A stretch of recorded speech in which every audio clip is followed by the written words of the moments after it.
you want to build a morning routine that will help you achieve your dreams and ambitions, make sure that you keep watching this video. Before we get started, you should definitely think about what kind of career do you see ahead of yourself? What kind of life do you want to be leading? Because this will heavily vary the time you want to wake up at, which is the first thing that goes into anyone's morning routine.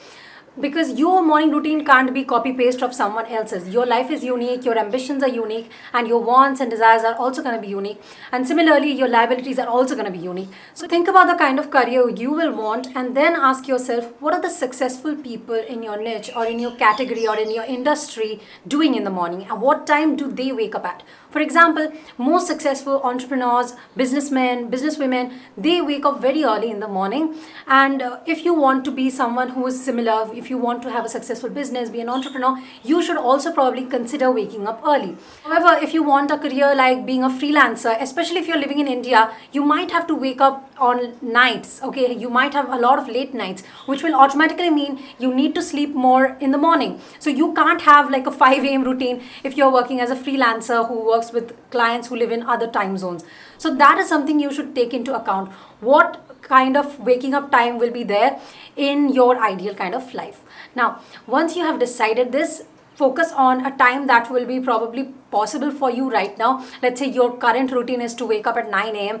and you decide to wake up at 5 a.m. from tomorrow. It's probably never gonna happen, okay? Who are we kidding? But you can probably think of a time like 8 a.m., okay, 1 hour ahead, or 7 a.m. probably, to wake up on the next day. I think slowly you should go towards your ideal waking up time. Don't be too drastic, because when you are pushing back your wake up time, you also have to push back your sleeping time, which doesn't happen easily. So make sure you have this in mind before you are creating your morning routine. The next thing that you should do when you're making your morning routine is focus on 4 areas. Number 1, to keep yourself healthy and fit.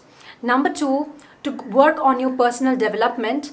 Number 3, to work on the goals that you are actually going to achieve in the next 5 or 10 years. And number 4, analyzing. All right, you need to analyze everything that you have done probably in the past month or week in order to keep going on the right track. And all this should happen probably within a few hours in the morning, because I feel like in the morning we are at our most productive, like the right after we wake up time, not really necessarily the 9 a.m. time as morning, but rather whenever you wake up. So you can follow morning routine even after waking up at 12. Okay, just make sure that you do your best during this time, because your mind is totally fresh and you're ready to do a lot of things that you'll probably not be able to if you have gone through the whole day and there's the whole exhaustion of the day on you.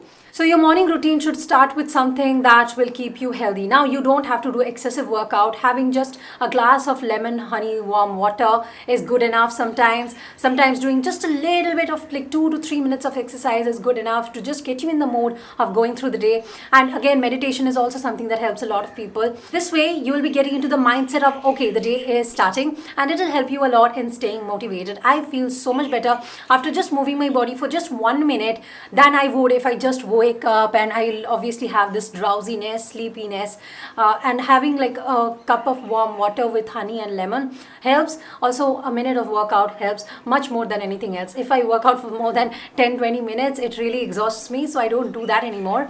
But just a minute helps me a lot. But obviously, I will recommend you guys to do more if you can do that. Okay, I'm pretty lazy. The next thing that you should work on is your personal development, because if you want to grow your career, you have to grow yourself too. So personal development happens in a lot of ways. And how do you get content that will improve your personality? You read books, okay? I talk a lot about reading books on my channel, and I think some of the best books that you can read to improve your personality are books by Brian Tracy in the non-fiction category. And if you want to read good books that will impact you in the fiction category, obviously recommend Roald Dahl, one of my favorites. But you can watch other videos of mine for more book recommendations, and the books that I'm recommending right now, they will be in the description below. By the way, you should definitely read this book called The 5 a.m. Club if you are like interested in improving your mornings. Even if you don't wake up at 5 a.m., this book has like a lot of guidance on building the perfect morning routine for your life. The next thing that you should do if you want to work on your personal development is find some really good podcasts to listen to. Podcasts help so much, especially in the morning when you are doing some random chores and your ears are free. Podcasts will help you advance yourself in the niche or in the career that you want to go in. And no matter what you want to do in life, there is a podcast related to that. Okay, you just need to browse and find the right one for you. My current favorite is the Gold Digger podcast, which is perfect for entrepreneurs and people who want to make a career online, a career that is probably not have been traversed much before, possibly. I've also considered making my own podcast, but I really don't know what it'll be about. Like, there are so many things I love talking about. Next thing you can do is, since you're getting in mood for the day, do something that will make you feel very confident about yourself, because you are now ready to pursue your goals. And my thing is my watch. When I'm wearing my watch, I feel like I'm ready to conquer the world. It's like a weird kind of relationship we have, but when I'm not wearing my watch, I just don't feel very confident about myself.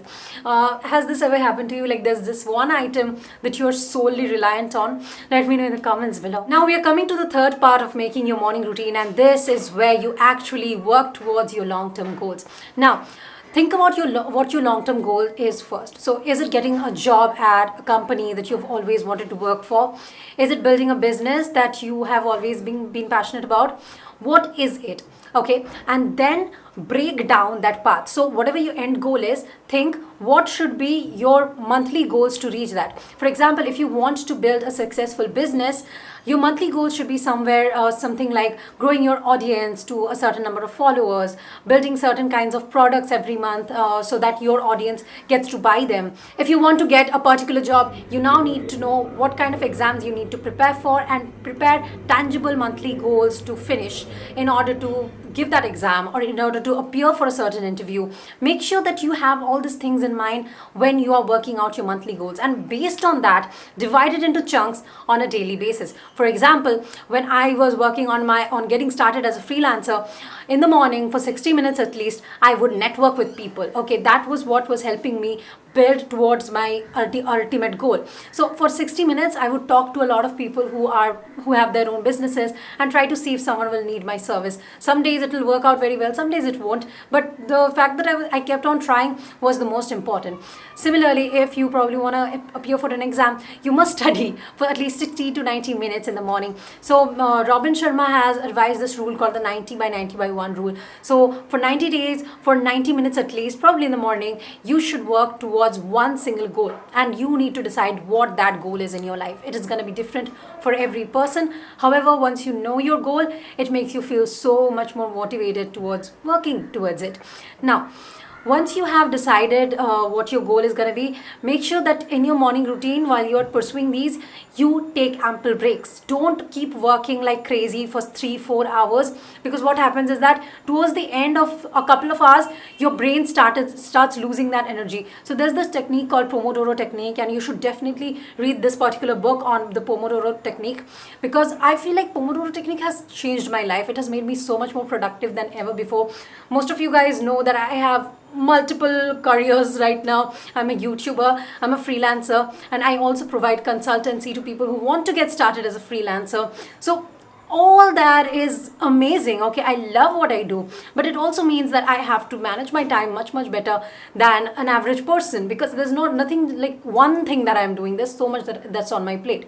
So Pomodoro technique really helps me keep my sanity, wherein basically for 25 minutes I will work, and then for 5 minutes I take a break. I try to make it a little bit more, like 50 minutes of work and 10 minutes of break, because I can do that, and you can decide your own comfort zone. Just the drill is that for a long amount of time you're working, but then about 10% of that time or 20% of the time you're also taking a break, so that you don't get burnt out. And I guess that's really important.